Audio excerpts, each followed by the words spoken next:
Welcome into Buccaneers Total Access, brought to you by Hooters. Casey Phillips here with Allie Marpet, and we are so excited to be joined in the Hooters Owl's Nest by the one and only Kalijah Kancey. Kalijah, thanks for being with us. No problem, man. Thanks for having me. Oh man, so excited to have you on. You're such a fun player to watch on the field, and you've been so fun in all the rookie activities. Tell me for you just what this win meant, what it felt like out there, knowing what was at stake in terms of the postseason. Oh, man, I just want to say, man, it feels great to come in on a victory Monday. That win meant a lot to us, just turning the program around, getting back on the win column, and just getting it done. We knew that was something that was, like, circled on our calendar. That's what we wanted to take care of, and we went out there and did it. And then what it means for the division, right, and what that means for your confidence going forward. I mean, that game really did have a lot at stake. So I feel like just having that, building confidence and showing what you guys can do in the division it's awesome. Yeah, I think that did a lot. It made a lot of people turn their heads. They see the potential we have and how far we can go. Just us as a team believing in ourselves, just knowing that we can do it. Not to just think we're going to get it done. Isn't it kind of wild how, like, quickly, like, I guess fan perspective can sometimes change. Like, same team, same what you guys are able to do, and then like one or two games, and it's like, oh wait, no, they're legit playoff contender. Like they can win the South, right? Yeah. And like I feel like if you'd asked a fan 2 or 3 games ago, they'd be like, oh, you get rid of everyone, you know? like it's just crazy how quickly that can change. It's like so in the NFL, right? Every team, like the level of talent is so close, right? In college, the level of talent, there's You might get that nice little homecoming game early in the year. Yeah, but like you gotta have a nice record to go to the playoffs in college, and like in the NFL, like you don't have to have like that so good record as long as you win your like division. That's meaningful games. Yeah, it's all kind of based on what everybody else is doing. I know for you guys, the end of this game felt so similar to that Texans game where there's the drive that takes you guys up under a minute to try to hold them. What felt different this time for you guys as to why you guys were able to hold them and just take us through that kind of final defensive stop that let this turn out differently than that Texans game? We knew going onto the field that we had to keep them in bounds and also tackle them and try to like waste as much time as possible when we tackle them. And also just learning from that Texas game that, all right, we can't let these guys get outside leverage and we can't let them get in the end zone. And that's what we did. We went out there and played technician football. We didn't like give them anything to hurt ourselves, and it ended up working in our favor. And how about watching that Cade touchdown to take you guys up at the end? What was that like in that moment to see you guys take the lead? Man, that was a real like home run. We needed that, and the offense delivered. That was a big deal. That was a huge deal. Right. I have a question as far as the defense taking up time and eating up the clock. Like the defensive guys holding the offensive player down for like kind of as long as like how do you strike a balance of like because they'll call it right like they'll call it. If you like as a defensive player if you try to lay on them for too long they'll call that, but that's something that you're thinking about the entire time. Like, how long can I do this without getting the flag? Yeah, that's a hard thing to do because you don't want to get a flag, but you also want to like waste as much time as possible. Yeah, just gonna lay here for a minute. Do you have a count in your head? Like, what do you think? One Mississippi too, yeah. You just kind of like lay on them, and then the ref come around. You just like move real slow, and then like they try to like get the ball, place the ball. You just like get in the way and just try like be like that's too funny. Do you remember being on the receiving end of this, Allie? It's so annoying. it's like you're trying to do everything as fast as you possibly can. It's like get out of the way, and like you just try to do everything you can to. You're trying to bench press a Kalijah off you. Go no. Well, it's on top of the defender, the ball carrier, whoever's got that, and also getting in the way the refs is like that's a savvy move. That's a veteran move. That's smart. We're talking to Kalijah Kancey. How about what you've been able to watch Rachaad White do this year, and just watching him in practice, watching him in games. Now he got another 100+ yard rushing game, second time this year, and he actually has 6 games with 100+ yards from scrimmage. He is second only to Christian McCaffrey in the league for games like that. So what's it been like to watch what he's been able to do? It's been awesome. Watching Rashad just keep going up week by week. Just getting better and better, and he just keep making plays and helping us out. I think it also been great like watching him like just end games with that last drive, just running the ball, getting them first downs, leaning forward, and just running downhill. It's great. And also, I know you guys defensively, you held the Falcons to 5 of 13 on third down. So that's a sixth straight game that you guys have held your opponent to below 40% on third down, which is the longest active streak in the NFL. Y'all are killing it on third down. And I know earlier in the season that wasn't necessarily the case. What seems to have switched for you guys, particularly when it comes to third downs? Just putting offenses in positions where they uncomfortable at. Just making them like play at third and long, which no offense will want to be at, knowing that they have to pass, rather than early on in the season when it was third and short, where they can just run a quarterback sneak or a run play and get the first down easily. And I just think we did a great job correcting that, winning first and second down, making it harder on third down for them, making them one-dimensional, and being able to get after them on third down. Yeah, I think that like totally sums it up just from outside looking in. Like what you guys are able to do, winning first and second down, that puts you in a position to get really creative with your pass rush. And Yes. I love like some of the overload things that you guys have done to sort of. And again, you're kind of limited with what you can do from a pass rush standpoint. So like trying to sort of get creative and like get guys on good matchups or good through these nice little games, these overload stunts. Like I feel like you've kind of love those. Yeah, No? it's I feel fun. like you've operated pretty efficiently out of those overload looks. And those overload looks, you have like 3 offensive linemen to one side of the center and one just on the other side on the tackle. Yeah. But you can run a lot of different games out of those things. And I feel like you kind of Yeah. like that. You like operating that. Yeah, that's something we love doing. Just trying to get the mismatches and also just trying to make the offensive line like play their hand. Yeah. Make them do what we want them to do, and then we just go from there. Rather if it's a pick inside, outside, or we all just going like different places. Like it's just making them like uncomfortable. Yeah, you guys knew you want to be able to get to those situations where you can be like pinning your ears back and going. But a team like the Falcons, you knew you were going to have to stop the run to even remotely get to that Yes. place because they were just going to want to run all day if they could. You guys, I mean, they ran a fair amount against you last game, basically without Bijan Robinson, and then you were going to be without Vita this game plus Bijan. I'm sure a lot of people probably would not have picked that as a recipe for everything you would want to do against the run. But man, you guys held the whole team to under 100 rushing yards. What do you feel like you guys were able to do so well in that area? I think we was good at getting 11 men to the ball, and also just everyone like doing their job and not trying to do someone else's job. And I think that just it was as simple as that, and that's what made us like have a good game at stopping the run. And I know that not to take away from anything that you guys have done. I know at offensive line they're a little bit banged up, right? They were down, I think, 4 of their starters. Yeah, so that makes things, I mean, difficult. I'm thinking about even for you how you prepare for someone that you haven't really Never seen before. Never seen before. So like, Yeah. what is your thinking going into the game with going against someone that? It's a little difficult because you're trying to like fill them out throughout the game. Yeah. Just trying to see like what they're giving you. Just trying to read demeanor. And for the offensive line, I just think it was difficult because there was like a lot of new guys, and so they was communicating, but they also didn't know what they were doing at times. Yeah. So like me as a defensive lineman wanting to like get a ear on what they're talking about and hear what's going on, it can kind of confuse you because they still like trying to figure it out themselves. And then for the offensive coordinator, that's just trying to make everything so simple for them. I think it was just a lot that went with it. Were you able to get a read on any of the communication? Because they're the new offensive line, you got to over communicate. So obviously defense is going to pick up on that. Were you able to pick up on any of the? I mean, it was just more so of them letting us know, all right, we're gonna double to this guy, and like as simple as that. But as far as like how veteran, or I'll say like more seasoned linemen that's been together for a while, it's a way different communication. Yeah. That's so interesting. How about Carlton's interception? I felt like that was definitely an example of like some film study right there and being ready for something. Take us through what you saw from that play. Man, I was soon as I got through the gap and I turned around because I was getting ready to run to the ball.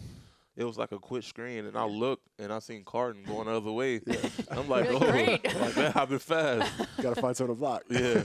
That was So, wild. yeah, that was a big game changer for us. We needed that to put the offense in position to score. I think that was great. Have you had a play like that yet where you know it was like, I studied this, I saw this tendency, I read it right, and I did it? Have you had a moment like that in the NFL that is so like satisfying like that? Yes, I've had a moment like that before. It was against a few teams, but mostly for like I'll say for the run plays that I know was coming. Just if the running back was like at the home position, I knew that they would like to run press or press open, and that I'll have to buckle up. All right, they coming my way, or if they're going away, I gotta be fast to get on, make the tackle back. So it was just stuff as simple as that. That's cool. I like that. Buckle up. Buckle up. Buckle So up. you're on the backside or whatever. You're gonna have a double team or something Yeah, like that. backside they'll scoop me, or they'll just be fast, flat. So I have to be faster and close it off. If you know it's gonna be a downhill run, that's your answer is buckle up. Yeah, that's when you gotta buckle up. All right. Well, there's different ways to approach it. I mean, some guys will like try and shoot the gap on guys, try and shoot the double team or different ways to think about it. But I like buckle up. I like that too.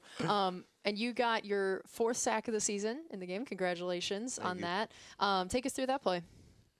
That play we were in a switch formation on defense, where I was lined up outside, and my whole job was to like flush the quarterback or get him to throw outside of the pocket where he was uncomfortable, and we did a great job making the blitz force him up into me, and I just stayed at quarterback depth and had racial awareness on the quarterback because I knew he liked to step up and go right, but he stepped up and went left, and I just had eyes on the quarterback instead of just rushing because he's a guy, if you give him an open lane, he's going to take off, and I had to be patient. So the blitz just kind of like forced it right into me, and I just had to have awareness, and then he stepped up and I got him. So this what you're talking about, switch front where the outside guys are in, inside guys are out. I feel like in general those looks are for the outside guys who are lined up over their guards or whatever to give them the green light, and you're more like an assist man usually, to flush the quarterback because you don't expect the D tackles on the tackles to be like they're not.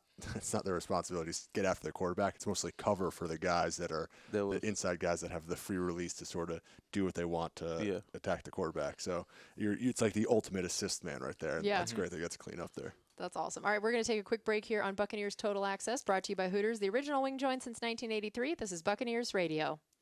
Welcome back into Buccaneers Total Access, brought to you by Hooters. Casey Phillips here with Allie Marpet, and we are joined in the Hooters Owl's Nest by Kalijah Kancey. So I know we talked about you got your 4th sack of the season. You are tied for 5th among rookies in the whole league in sacks. But you actually lead all rookies in tackles for loss. Did you know that? Are you like a guy that keeps up with your own stats in this way, or is this news? I didn't. That's new to me. That's a lie.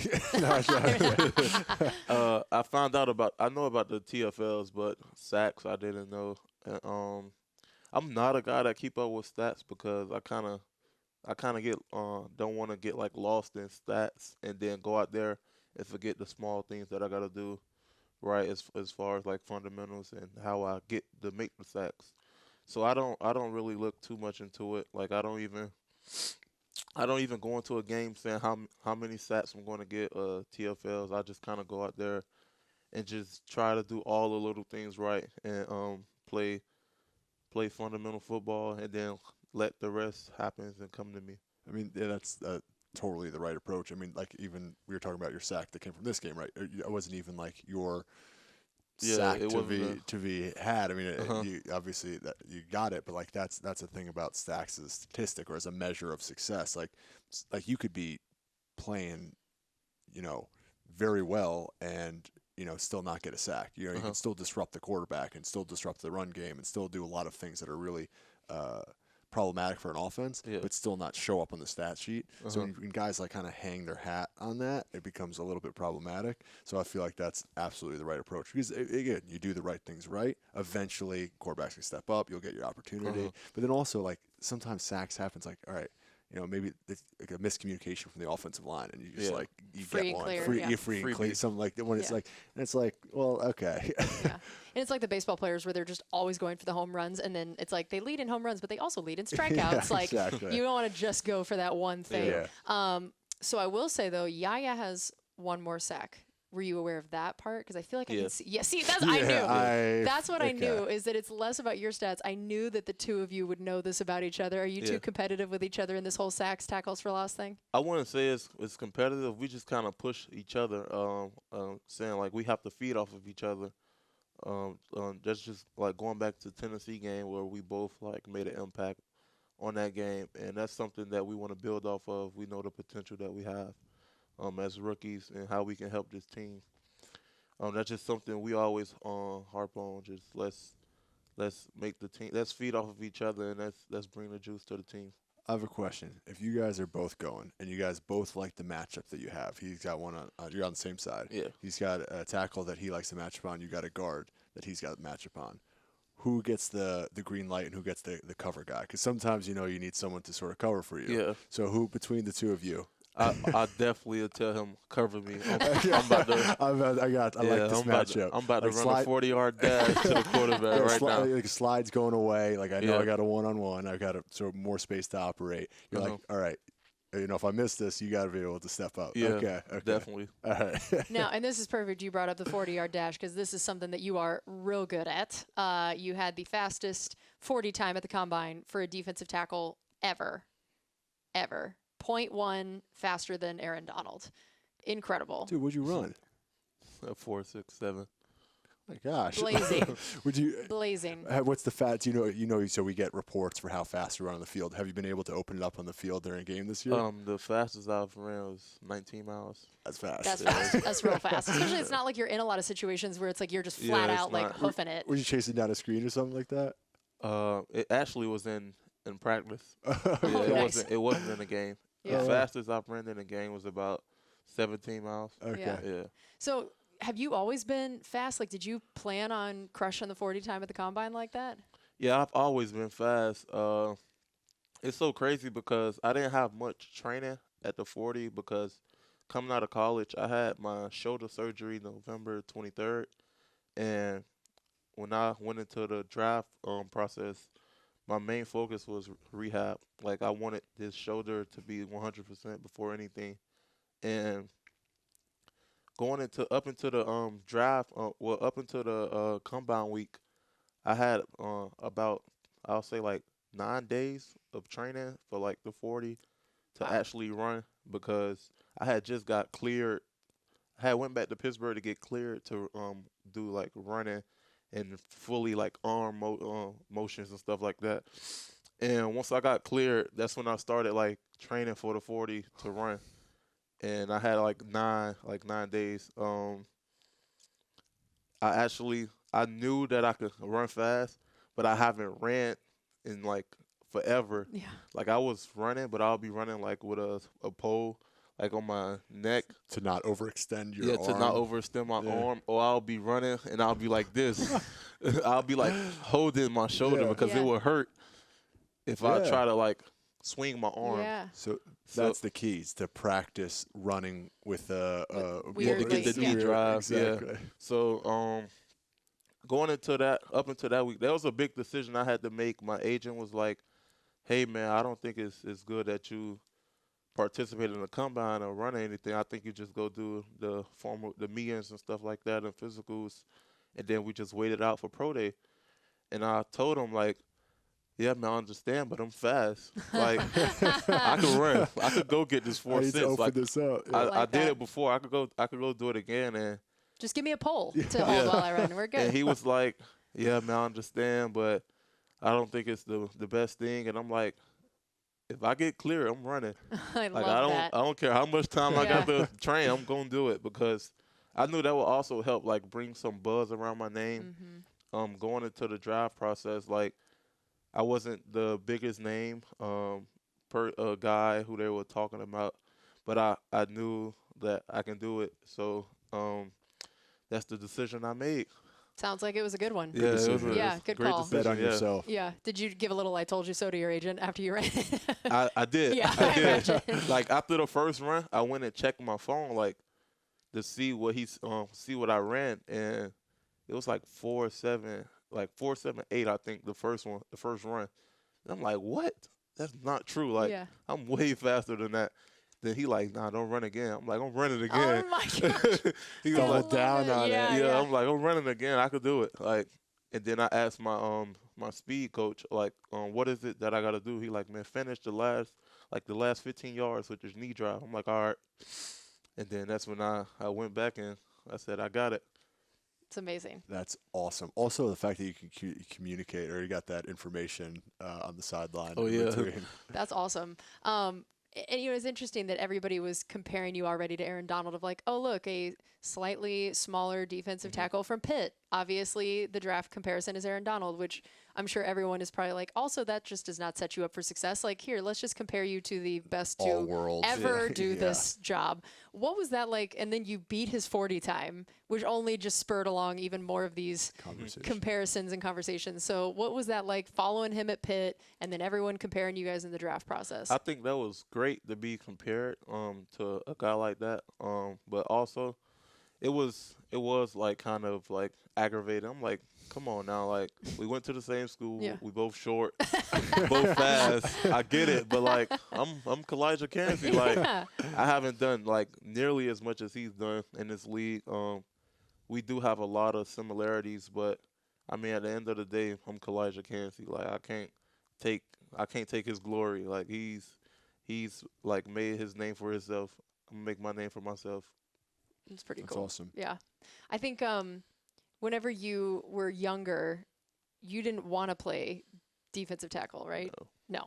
What did you want to play? My first year playing football, I played running back. That's where I was Yeah, figuring the speed. Yeah, so I the always speed. wanted to, like all my friends are skill players. Like I was the only friend that had to play O line and D line, and I would be pissed because like they get to score touchdowns and like catch interceptions and stuff like that. So I always wanted to like be a skill player, but I just ended up gaining weight after my first year, and that was it.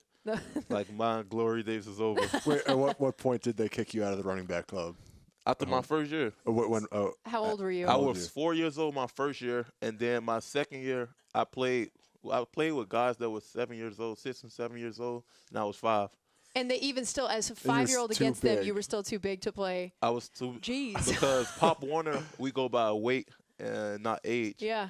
So like I couldn't play with guys my age because of my weight. Did you have the X on the helmet? Was that part? Is that part of your program? Nah, that too? wasn't around yet. But I was just a younger guy, but with older kids. Yeah. That's So- wild. We're talking to Kalijah Kancey, and I found this quote in an article about you that maybe is my favorite quote of all time, that you were asked about why you had to go from the running back to having to play the bigger spots, and your quote was, "Too many honey buns and Skittles."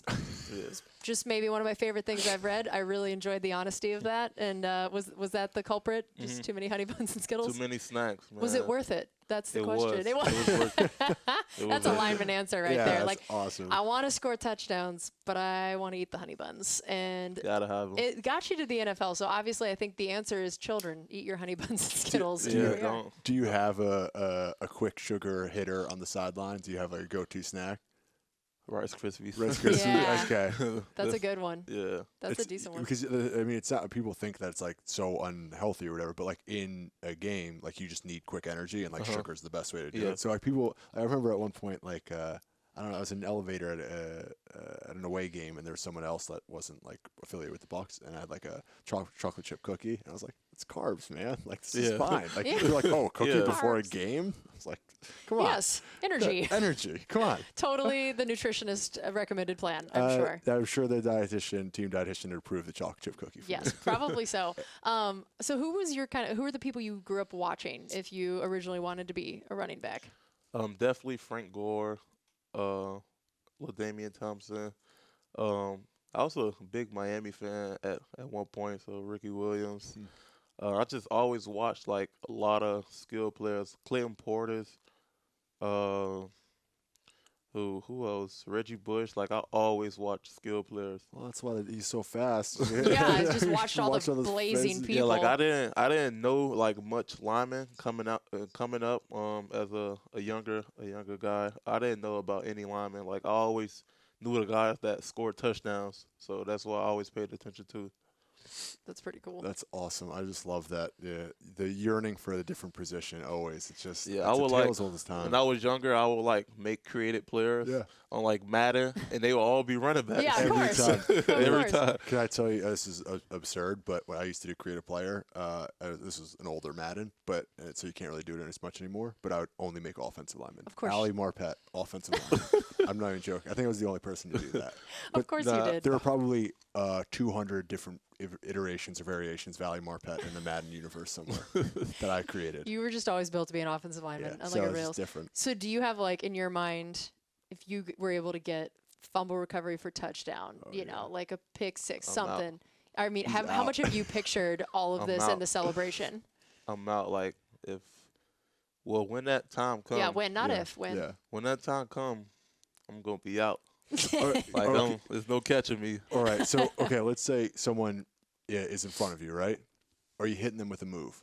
Like, you're not two hands on the ball. Like, no, you're like now I'm in my like running back prime. Right. Yeah. Okay. So he's his 4-year-old self all over Kalijah, again. 4-year-old running back. Dead leg, everything. Okay. It's so funny when guys say that because like you just know that like. What's actually going to happen might be a little different. Kind of like when Tristan ran with the ball, and then in his mind, he was like throwing a stiff arm and doing all the things. And then he's like, I watched it back, and I was tackled so fast. Yeah, exactly. Like you think you'd be hurdling someone. It's just like, it's not a thing. Take out your legs right away. Yeah. All right, we're going to take another break here on Buccaneers Total Access, brought to you by Hooters, the original wing joint since 1983. This is Buccaneers Radio. Welcome back into Buccaneers Total Access, brought to you by Hooters. We are here from the Hooters Owl's Nest, Casey Phillips, Ali Marpet, along with Kalijah Kancey. So you guys, there's so many of you rookies that are in big roles this year. Well, there's just a lot of rookies. And then so many of you playing some pretty important minutes, snaps, roles, all of that. What has that been like for you guys as a class to come in and so many of you be asked to step in so quickly? I think that's awesome. Just being able to have a chance to showcase our talents at an early stage in our careers is awesome. We also always talk about it like how we want to go out there and make plays and help the team. And then a lot of rookies have gotten that chance and have been like just splashing on film. Which is awesome. Yeah, it's unique because depending on where a team's at, like usually sometimes you'll have, expect your first and your second round pick to be like, difference makers for your team. But you guys have been asked, obviously you and a bunch of other rookies have been asked to be difference makers. Difference makers, real contributors, which is like really exciting because you can, like when you have a rookie class that can do it, I can speak to this because my rookie class felt kind of similarly. There's a lot of guys that are asked to do a lot of things, but you sort of feel like you can almost like build the culture of a organization. Yeah, it just shows you how bright the future is for us in here at the Buccaneers. Like just being able to have that many guys go out there and make plays at a young age in their career is like awesome. Yeah. That's great. And I know that you definitely have history with Servacia Dennis in particular. How cool is it for you guys as teammates to get a chance to come in here and start your NFL journey together? Man, it was crazy. Like just we always go back and think about that day. Like his name got called. Like it was crazy. He actually called me when I got drafted, and then I'm like, all right, I hope we come get you. Yeah. I wasn't for sure. And then like he like got his name called. I'm like, yo, we gonna be learning the playbook together. So like it was definitely crazy. Just having him here around, and playing with him in college for 4 years. I think that's awesome. Just being able to have that chemistry and just have someone you can lean on. Also just being around. We didn't expect that at all. It feels like you guys have kind of that like big and little brother vibe, even though you're, I think, the same age, but it feels a little, is that an accurate depiction of it? Yes, that's accurate. I just remember watching all the rookies went to the like police training or whatever, and I just look over and like Servacia is literally just like poking Kalijah and like I think trying to give him a wet willy and stuff, and you just see Kalijah like stop. Yeah. And I think it's funny. Awesome. Were you guys roommates or OTAs and all that stuff, or? We actually wasn't, but like we will always like walk through and go over the like plays and stuff every day. That's Yeah, awesome. the hotel. And then how about Cody Mauk going against him at practice as well and watching him step in, going from a smaller school and being asked to do what he's done? What's it been like to watch kind of his growth and what are some of the things that he's good at? I think it's been awesome watching his growth. Cody's a dog. Just being able to go against him early on in the season and just seeing the things he's going out there doing every Sunday versus like big name guys. I think that's awesome. The future is so bright for him as well. That's great. Yeah, it's nice to have someone to compete against and sort of figure each other out and, learn from things and going through being rookies together. Obviously, there's a lot of things to learn, and it's cool to go through it with someone from the other line on another side of that line. Do you have rookie duties? Yes. What have they entailed so far? It's a few things. Like I just decorated the room for Christmas. That's always one of my favorites. We had to wear a costume to a away game around Halloween. We bring food to the plane before we leave on away games. It's a lot of little things that I do. I'll do little small stuff like get the guys towels when we're in the locker room. What else I can't think of? Do you have to keep the room stocked with honey buns and Skittles? Oh, I don't even know how I forgot that. I definitely had to stock up the room with some snacks. Yep, Like, very important, especially as a rookie for a lineman room, either O-line or D-line. That always feels very important. Yeah, we kind of like ran through the snacks. I'm like, what? I just put that there. Yeah. So I had to go back. But basically sounds like a parent of toddlers. Right. I just fed you. Well, Vita, there's a lot of guys that are. Can't imagine the number of snacks that would be sufficient in I this room. Pat being the pick, or who's the pickiest eater?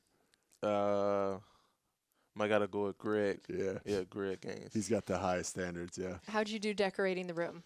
I think I did an awesome job. They kind of laughed at me at first. Oh, don't let that deter you. I went back and made some arrangements. We improved on some things. We improved, yeah. I got the 9 feet Christmas tree, the ornaments and everything. I like it. Lights, Yeah, you went all out. I went all out. You feel proud now, I can tell. Yeah, that's good. Proud. I got a little Christmas disco. So when the lights turn off, I did a little something. Wow. Yeah. Christmas disco. Was this just you setting up the? Just me. He's the only rookie I know. Only rookie. You brought the 9-foot tree in by yourself? Yep. Wow. Good for you. Bonus rookie points. Bonus rookie points. Right Good here. rookie. Most rooms have more than one person, so especially with a group of 20 of you. That's wild. You're the only one in your room. And even when Donovan and I had to do it, we had Donovan's family come in and help out. So wow, y'all cheated. Yeah, we cheated. That's terrible. Did you have to sing at some point as a rookie performance? I didn't, but when we went to New Orleans, we went out and got some oysters. Like as soon as we got to the hotel, we went a mile or so down the street, got some oysters, and it was this woman's birthday, and Will was like, "Hey man, you gotta sing a happy birthday." No way. I'm like, huh? And it's in front of the whole entire restaurant. I'm like, huh? She's like, yeah. I'm like, all right, I'll knock it out. So I just did it. We sang happy birthday to this family, and it was her birthday and stuff like that. And it was fun. That's incredible. Yeah, that's awesome. Will, such a troll. He using them vet status very well. That's incredible. Do you feel like as a first round pick, do you feel kind of a need to be a leader among the rookies? Yes. I feel that need. I feel like we got a great rookie class to where it's no guys that's off track or falling short or anything. I think we got a lot of great guys in our rookie class, and that we're gonna be good. It's no knuckleheads or anything like that. So that's a great job. That's a great thing. I would agree with that. It is. Y'all have been a really great group in all the different activities and stuff. There's the rookie academy that, for people who don't know, that they put you guys through a lot of different activities and things to help you grow together as individuals on and off the field. Do you have any favorite things that you guys have done as a group so far? The favorite?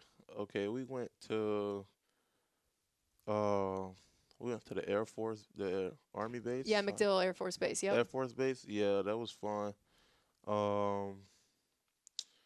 we went across the street to the culinary arts.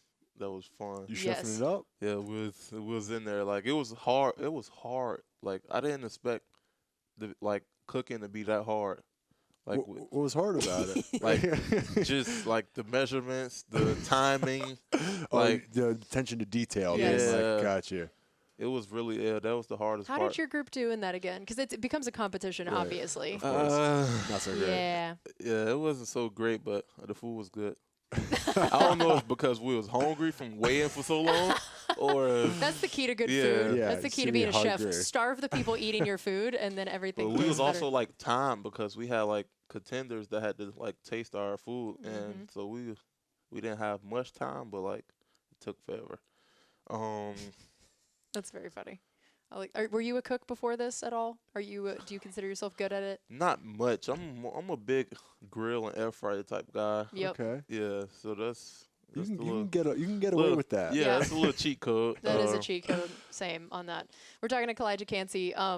So for looking at some of the rookies and other guys, like, what are the biggest things that for you as a rookie to get hurt so early on? I feel like for so many rookies that could derail you, right? That you miss basically all of training camp, and then you play like 11 snaps, and then you have to be out again for another few games.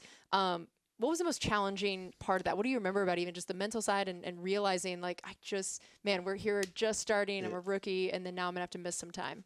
When it happened, I looked at it as a setback, but like after talking to like a lot of older guys and just getting the knowledge from them and guys that's been through this before, it was really just like timing. It wasn't my timing, and I had to understand that, and I had a different approach at it. Like I was like hungry. I'm still is hungry. But just to get back on the field and help out with the team. But at first it was hard. Not like missing the whole training camp. You then missed the whole preseason, and then you play the first game, 11 snaps, and then miss the next 3 to 4 games, and then you finally get that chance. So it fits my whole mindset of everything. Just being able to take care of my body and approach every day as if it's my last. Because when it was taken away, I definitely was hurt. Like I didn't like being on the side and watching guys just play football because that's all I knew. And rehab, like my everyday, like just considered like rehab. And I was wondering like when I'm going to play football again. And with the calf, it's so crazy because like you don't know if you're hurting it or actually helping it because it's just so funny. Like the calf is hard to determine whether or not if it's good or not. So it definitely was hard for me. I imagine. Did you feel that there was outside noise too, like with an expectation because you were our first round pick, expectation to make a difference? Do you feel like that was frustrating at times? Were you able to tune that out? Did you get any of that? Yeah, I've definitely have had some outside noise. A lot of it was just like, oh man, when you coming back? When you coming back? And for me, like it was hard to answer because I really didn't know. Like with the calf, like it would be days where I would feel good and I'll actually be hurt. Like I wouldn't be able to like fire my calf at all. And then there'll be days where it hurt, but like I could actually go. So I couldn't really like answer that question or like no. And it was just I just had to wait it out. I had to wait, and I feel like that was the best. I made the best decision by waiting it out because I feel like when it first happened, I kind of rushed to be back because it was like, all right, I gotta play this first game, first NFL game. Like I was just so ready to play football again, and that was just a lesson for me. It's a good lesson to learn. That is a good early on. lesson. What are the other biggest things that you feel like you have learned the most? What are some of those biggest learning curves coming into the NFL as a rookie and the ways that you already can now look back and say, like, oh, man, like, look how far I've already come? I'll definitely say just like routine, just having a routine, not leaving the house and not knowing what would you be doing because like for me leaving college it's definitely similar but also different because it's no school, so now you have even more time to like perfect your craft and do what you do best. But yeah, for me, it was really just figuring out like what do I have to do on this day or that day. And by it being my first time in the NFL, I didn't necessarily know the schedule. So like I would be like figuring out the schedule, then I'll be like, all right, so this is my recovery day, this is my film day, this is the day for extra recovery, this is practice, this is the I gotta like I just had to figure it out, and I'm still figuring it out now because around this time last year I was preparing for the draft, so Time flies. yeah, Just got to be I kind was of done wild. with college football November 19th. Jeez. Yeah, so not only the obviously not having school, but it's the timing. And what's unique about college, right, is you're kind of told where to go and when to go. Yeah. And with this, there's a lot more autonomy to sort of navigate those decisions. Yes. And which for some guys can be really helpful, but for some guys, the lack of structure can be hard. So it sounds like you found something that's worked for you. Yeah. What would you say are your biggest goals for yourself individually the rest of this season and then as you look at your career? As far as for the rest of the season, my goals are just to continue to make plays, be consistent, just help out as much as I could. And as far as like my career, I definitely wanna be the best at what I do and How do win a you- Super Bowl. And win a Super Bowl. There it is. Okay. Yeah. Well, how would you define that in your mind? Or like when you say the best at what you do, how do you kind of define that? Just being the top at every column as possible for the defensive tackle position. Just being number one in everything, and then also winning at that. Just winning the Super Bowl. I definitely want to experience that feeling. It's pretty cool. I always ask the guys like, man, how was it winning here? Like winning the Super Bowl, and they were like, you can't explain, man. Yeah. You just had to be on the field and that confetti. With your family and everything, so that's the feeling that I want. I like that. All right, we're going to take one more break here on Buccaneers Total Access, brought to you by Hooters, the original wing joint since 1983. This is Buccaneers Radio. Welcome back into Buccaneers Total Access, brought to you by Hooters. Casey Phillips, Allie Marpet, joined in the Hooters Owl's Nest by Kalijah Kancey. We always love asking guys if they had a welcome to the NFL moment. Do you remember that for you? My welcome to the NFL moment. Like, is there a play? Is there a moment in practice? Is there something where just you're kind of like, oh, I'm in the NFL now? Okay, yeah, I definitely had a welcome to the NFL moment. My thing was I had so much pride in like falling on the floor or like missing a tackle and like just not making a play. And when I got in the NFL, like I've learned like, man, this football is going to happen. Like it's going to be times where you get like knocked off your feet or you miss that tackle or you don't make that play, and I feel like that was my welcome to the NFL moment. Did you have one particular time that happened to you? Do you remember one play or like something either in practice in a game?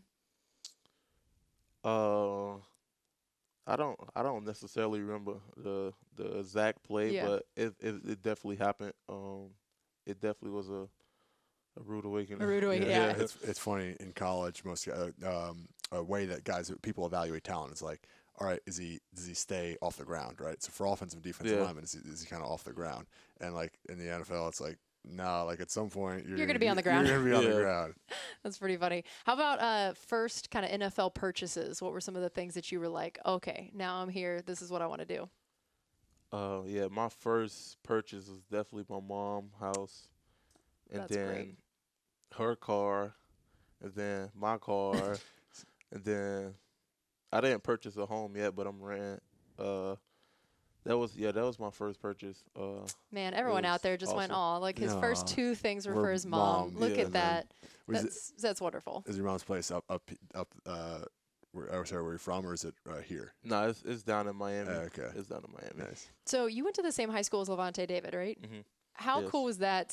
First of all, what is he sort of? I imagine he's this like Is he like mythical figure there. A statue Yeah. there or Yeah. something. Yeah. A statue, yeah, outside the high school. For him. Not yet, but it should. There should be. Yeah. What did you kind of know about him, and then how cool was that to be able to come here and join him? Just coming up, that was the guy to look up to.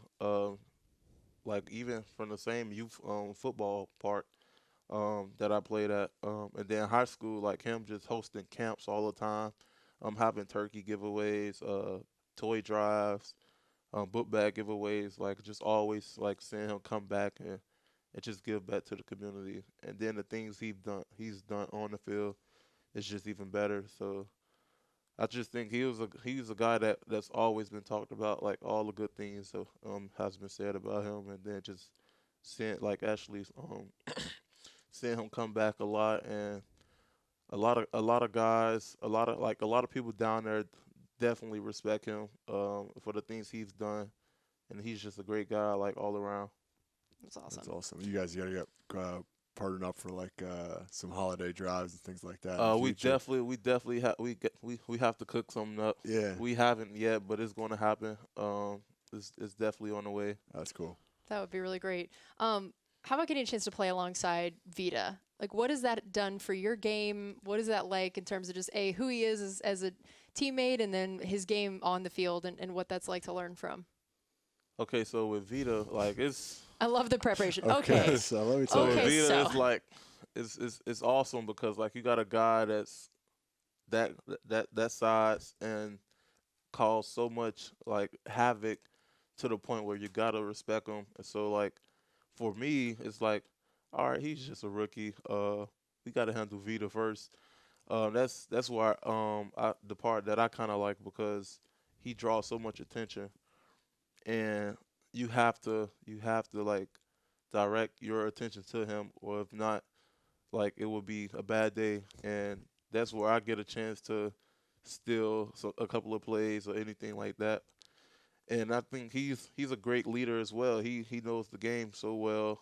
There's times where he would just like call out stuff like before even like they come out the huddle. He like this right here is coming, so you do Wow. this. And I'm like, all right, thank you. Thank you. Like I'm just like, all right, thank you. Like my first time ever in the huddle with him, he like put me in position to make a play before we even got the call. Like it was so crazy. And I looked at him like, what? Like how you know that? And like just being able to be in the room with him and just soak up the knowledge from him, I think is awesome. That's really cool. It's so frustrating when defensive lineman calls out what you're gonna do. It's just like so defeating. It's like, okay, we Yeah. both know this. Like, Yeah, it's don't not have to gonna- rub it in my you don't face, rub it in bro. my Thanks. face. That's really funny. How about for you? What do you think at this point are your biggest strengths of your game, and then the areas that you're still working on the most? My biggest strength of my game is my quickness and my ability to rush the passer and just wreak havoc on the field. Um, I think I do a great job at using my abilities. Also with me being a smaller defensive tackle, but having the speed to make up for it and the explosiveness. I think that's my game. Can we add there specifically a little bit more about the rushing the passer? Yeah. What do you think some of your strengths are when you actually are rushing the passer? What do you think? I really think my get off. I think Yeah. that's everything's right. That's everything right there. It makes everything much easier when you could get off on the ball and kind of take away the space from the offensive lineman, make him uncomfortable, and then I just go from there. It's not so much of a plan. It's always all right. I'm gonna get off the ball as fast as possible, take away the space, make the offensive lineman uncomfortable, and then at that point I'm rushing the quarterback. Okay. Like I don't rush the lineman, I rush the quarterback, and that's how you make plays. I like that. I'll just tell you from outside looking in, I do think that use of your hands are fantastic. And Yeah. I think also, without even realizing like your leverage, right? So like, Uh-huh. you talk about height being maybe a disadvantage, but the truth is like you have such good hand placement and Yeah. leverage where you can play so much more powerful than, you're not 320 or whatever, but Uh-huh. you can play with power because Yeah. of that. So I think both of those things have really showed up nicely, and as you can incorporate both of those things, it'll throw us offensive linemen off balance. Like, Yes. do I need to sit on this bull, or do I need to like throw my hands to stop Yeah. it? Like, and then you can swipe the hands, like those kinds of things. Having that mix up is going to be really Uh-huh. beneficial for you. Yeah, that's something I definitely like to throw in there. it's not really expected from a guy my size. No. So that's why I always like mix that in. There's always the moment when you have like a powerful guy that's not that powerful, and you go, oh, whoa. Yeah. And so, but eventually that'll show up on tape, and guys will start to expect it. So then that's when you mix it up. Well, and I feel like there was a lot of talk about maybe you weren't going to be as good in the run game because of your size, and then that maybe you were going to have to you weren't going to be on the field as much, or they'd have to, cover for you in some way in that area. And I know that definitely has not been a problem, that it feels like you've exceeded expectations, and I'm sure you expected more of yourself, but Yes. where do you think it is of like why people made that assumption, and why do you think you've been able to prove people wrong? I think people made that assumption just based off of seeing like a smaller D tackle that's fast, and they're just thinking like, oh, all he could do is just rush and run up the field. But in reality, when you got a guy like my caliber, you can actually take advantage of slower offensive linemen in the run game as well, as far as like just slaying across their face or using my explosiveness and just getting into a guy's chest and shedding a guy as quick as possible. I think those are the things that people don't talk about. And I feel like it's guys like Aaron Donald and Grady Jarrett and like a lot of smaller defensive tackles that kind of paved that way of the new form of like defensive tackles that can like also rush. But a lot of I think a lot of people don't necessarily believe in the smaller defensive tackle type deal. They always go for like the bigger guys who can hold up blocks and stuff like that. But that's not what it's like in this league. You have to be able to move. And you definitely have proven that you can do that. You've got that nailed. Well, Kalijah, thank you so much for spending time with us. We really appreciate it on this week. And congrats on these last couple wins. And good luck this next week in Green Bay. Thank you. All right, thanks to all of you guys for being with us. This has been Buccaneers Total Access, brought to you by Hooters, the original wing joint since 1983. This is Buccaneers Radio.